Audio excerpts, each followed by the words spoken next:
So why is the Recky LMG the Recky LMG? Where did the name come from? Why does it exist? What inspired it? Well, the Recky LMG was inspired by the Recky missions of the Rhodesian SAS during the Bush War. They were small units that had very little logistic support, and behind enemy lines they had certain doctrine, and that certain doctrine really carries over to modern day times for the civilian, because you are pretty much going to be operating on your own. You're not going to have a giant logistics supply whatsoever. So at the end of the day, you have to choose weapon systems or build out weapon systems to meet the needs and your abilities. If you're trying to go out and get a belt fed or something like that, logistically you're going to have extra layers of logistics on top of that. Whereas if you go with a commonality weapon that runs on the same ammunition and magazines and has common parts and common manual of arms, which I think is huge, you start to see the advantages of going to an auto rifle style upper receiver, and that's why we built the Recky LMG. You know, the Recky LMG has a lot of inspiration from those guys back in the day in Rhodesia, because when they would go behind enemy lines, their favorite weapon to take was the RPK. The RPK is a heavy barreled AK-47, and it's got a nice long barrel, bipod, and it uses AK magazines. It is their auto rifle. The Russians never got rid of the auto rifle role. America kind of fell on the wayside with auto riflemanship after World War II, and Korea with the advent of the M14, which was a giant flop.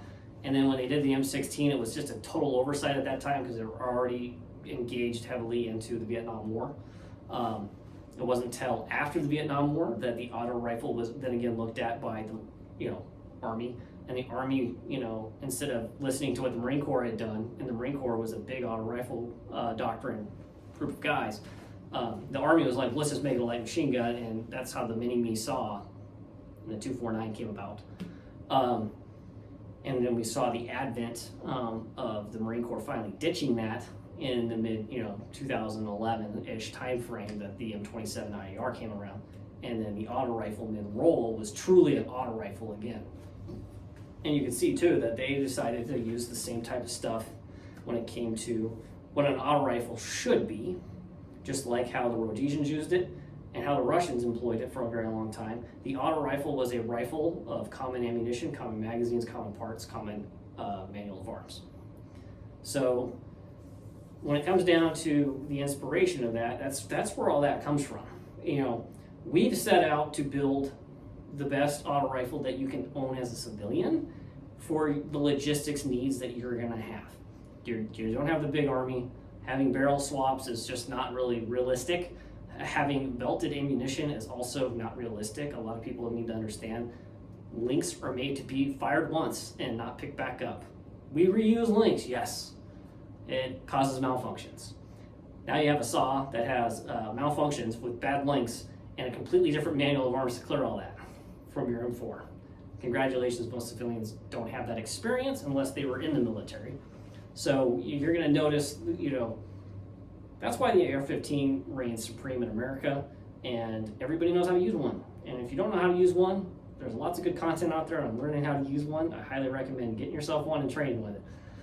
So when we sat down and developed the Recky LMG, which the name Recky comes from the inspiration of the guys that really made the concept really strong, which was the Rhodesian SAS, we decided we would do an H-bar AR-15, but we're going to go above and beyond that to better suit the needs of the modern era and give you a weapon platform that makes sense for today. The RPK is a great weapon system, always has been, always will be. It has its flaws, just like everything else on the planet. There's no free lunch in physics. You hear me say that a lot. Same thing with weapons. There's no free lunch with anything about having a weapon. You build it a certain way, it's going to have pros and cons. These guns are heavier. Okay, go work out. You'll be all right. I promise you. It's still lighter than carrying a saw. So when we sat down and developed this, there was a couple key things that needed to be addressed. Modern day fighting and all that other fun stuff and training, and what we're seeing in the world, suppressors. This is a huge factor and force multiplier for you you should definitely be trying to acquire one if you can, if it's legal in your state.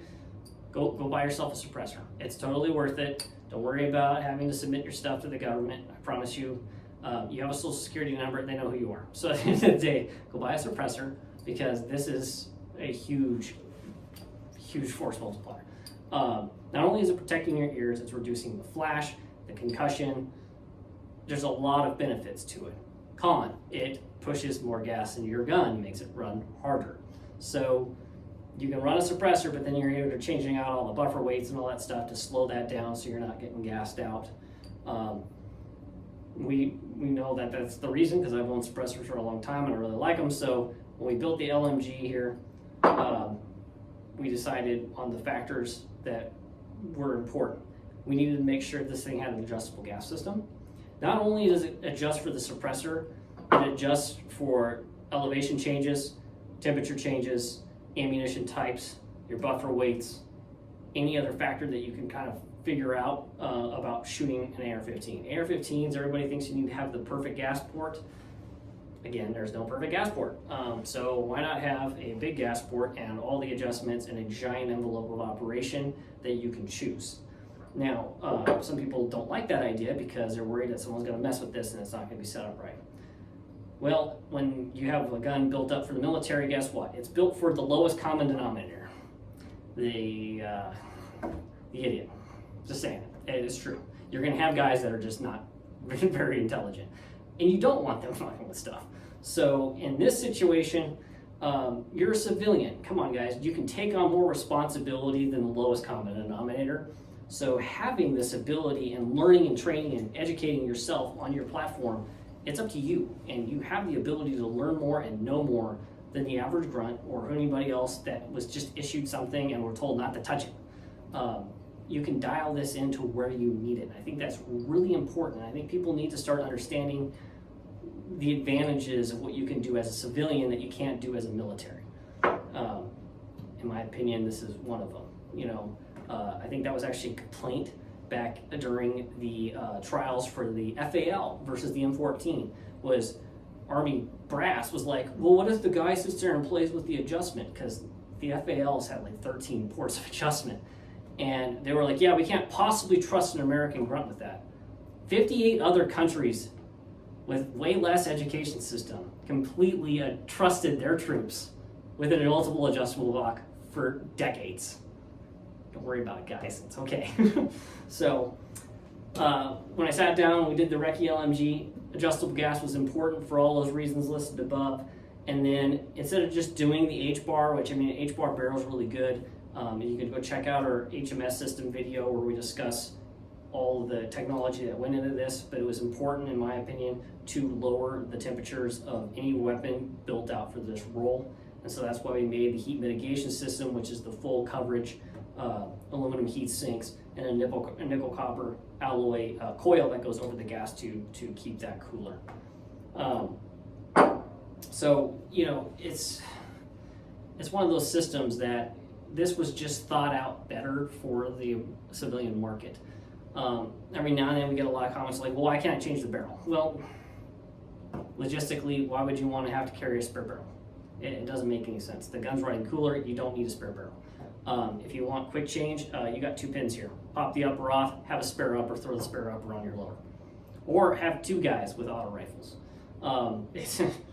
You know, there's limitations to this. The other thing I think a lot of people need to understand, this is not a 240 Bravo, and it's not a built-fed system, so it's not a true suppressive fire weapon like that those type of machine guns are. This is an auto rifle. Can it put out a lot of firepower? Yes, it can. Can it handle it? Yes, it can. But will it be a 240? No, of course not. It's an AR-15 that's just built to shoot a long time and run cooler, so it can shoot longer. The other thing is too is these barrels are it was really important to me to free float this. I like accuracy, and having the ability to free float a barrel is important. And you know, these are H-bar barrels with match grade ammunition and a free float. They're very accurate. This upper receiver, not only is it, in my opinion, an extremely well made and well designed auto rifle upper, it works as a DMR and a marksman upper. It's a 20-inch barrel. You're getting the best ballistics out of 5.56, and you have the ability to shoot very tight groups. So again, logistically, maybe you don't want to have a DMR guy in a different random caliber, but you need an auto rifleman. Well, you can kind of blend the two roles within your limited logistics as a civilian. So that's a lot of the inspiration that went around it. You know, those guys in the past, they just didn't have backup. They had to work their way through something, and if they had a gun that couldn't handle the heat or the abuse or be easily reloaded and refed ammunition, they were in trouble. And they didn't use those guns for those reasons. They used very common weapon systems amongst their group. So that's where the Recky concept comes in. This thing is built to do any mission. It's adaptable. It's almost endlessly adaptable for what you as a civilian may need. You know, you're coming in here, you're like, okay, we need to run a suppressor. You know, I've already done all this testing. We already know we're going to run this one on setting 2. We'll have the patrol round drum mag. Everybody's going to have a bandolier with a couple extra mags to help this guy out. And, you know, he's got 30s on board. Done. It's really easy. Or you want to run those, you're running the 40s because you're, you know, a civilian, you know, and you don't want the drum because the complexity of a drum, you know, stick mags will always be the most reliable. You know, you can get all sorts of different bipods to where you can take them off and quickly install them back on if you need to. You know, carry handle accessories, Small Team Supply, check them out. You can mount any objects you want onto it. You can run magnifiers. You can run a full-on scope setup if needed. You can run different buffers, buffer weights, buffer tubes. You can run the A5s. You can run hydraulic buffers. You can run JP silent captures, whatever you want. It's an AR-15 in the end. It is absolutely modular to everything that you need it to be. It is built for your mission, period. You can just adapt it to whatever you need. It's going to be really cold outside. I'm going to be at a crazy elevation. Maybe I need to turn this gas up. Even with the can on there, you might need more gas. You never know. Maybe you're running some really weird ammunition. Or you pick up steel-cased ammunition.